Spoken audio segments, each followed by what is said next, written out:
Namantaatu sichi deebitee jedhaniitu naaf raajameera. Dhugaa ani waan akkanaa na mudata jedhe takka argee yaadillee hin beeku yaa Oromooticha. Wanni akka kana takka na mudatee hin beeku. Mee dhugaa Rabbiif jedha. Maali garuu namni haadha eebbuutirraan kana dheenye dhugaa Rabbii kana naan jette akkanatti na arrabsiti jedhee tasuma eegee hin beeku.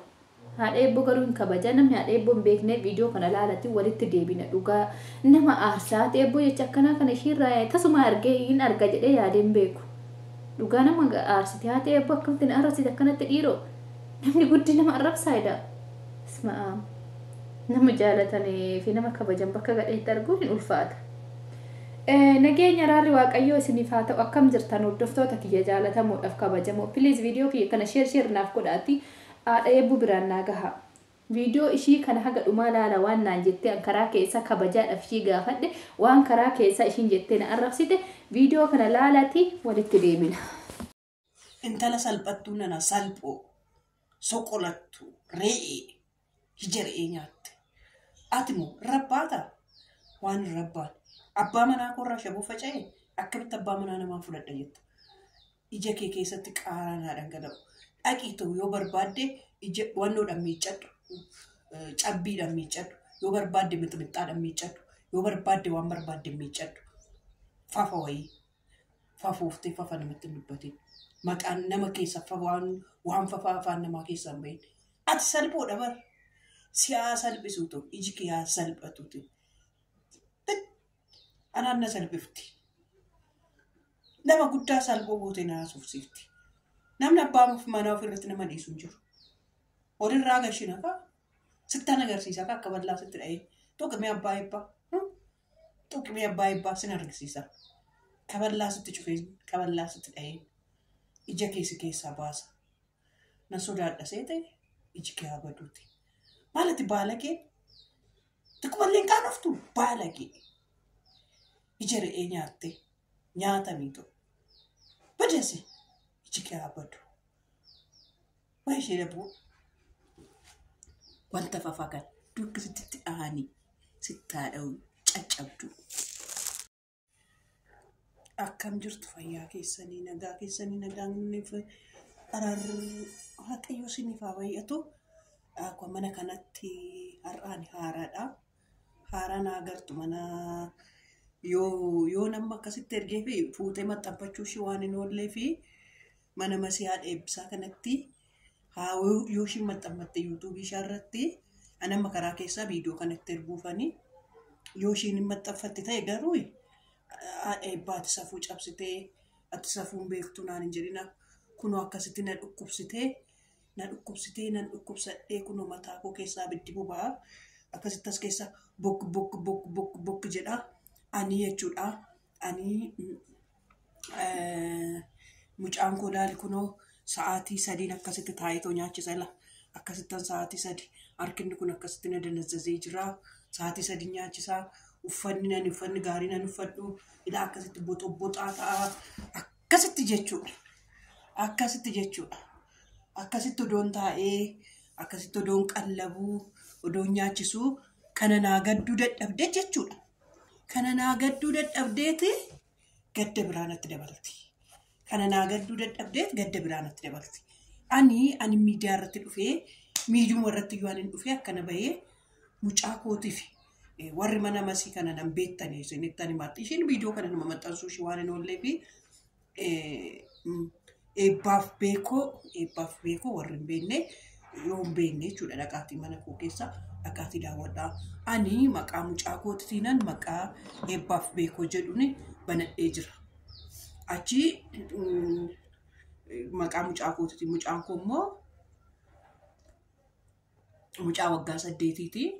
Taa'us deemus dhaabbachuus hin dandeessu. Ishiidhaa fi an ta'uudha jechuudha yuutuubichaan banamee ishiidhaa fi akka ta'uuf jedhamee baname yuutuubichi jechuudha. Ishiin garuu ija nyaatteen kun naa gadduu doo qabdu jaalattus maaliif jaalatten jedhu bar namni baafee jaalachuun mirga isaati garuu natti muun qabdu. Ani akka ishiitti jedhee toonnishu natti muun qabdu. ani waan meeqan na dhiphisa. Waan meeqan dhiphataa oola. Waa'ee mucaa kootii irra malee bulaa na dhiphisa. Asii immoo abbaa manaa narraa fudhachuuf jedhee waggaa dhiphachuuf maafan dhiphadha. Ani dhiphadhu. Yoo barbaadde isin fuudha jedhe si haa fuudhu. Si haa fuudhu. Ani garuu karaa gama kiyyaa hin eeyyamne. Hin eeyyamne maaliifi karaadhuma hir'ina namaa ilaaltanii gaa'ela namaa warri ilaaltan kun. Warrumti karaa hir'ina namaa ilaaltanii gaa'ela namaa irratti ija godhattan kun. Ati masii haadha eebbisaan kun hin qaanoftu. Ija re'ee nyaatte. Dhaqaatii eebbaaf beekoo keessatti dhaggeeffadhaa daawwattoonni ishee yuutuubii ishee irratti maxxansite. Silkii keessa na godhee tona raffisa jette. Hin qaanoftu bar awwayyaa ammayyuu gan dubbadhu danqaanaa. Silkii keessa na godhee na raffisa. Maal na godhee takkas na godhaa. Mee isinii ani ishiin tuqne. Ani dhaaba ishiin nanne. Ani waa'ee mucaa kootii irratti hojjedhe. Sabboontu waa'ee fayyoo keessatti immoo ani ijoollee san irratti yaada mataa kootii fayyoonis nama yuutuubii afaan oromoo naaf fiddiste. Sabboontunis nama oolmaa guddaa narraa qabdudha. Garuu ishiin ija re'ee nyaattudha akkuma masii haadha eebbisaa kana haadha kootuubinis akkuma masii haadha eebbisaa kana ija re'ee nyaattudha ishiinis. Abbaa manaa namaarratti hidhattee fiixxi jettee fudhatte. Ishiin kunis abbaa manaa keessarraa fudhadhaa fiixxee.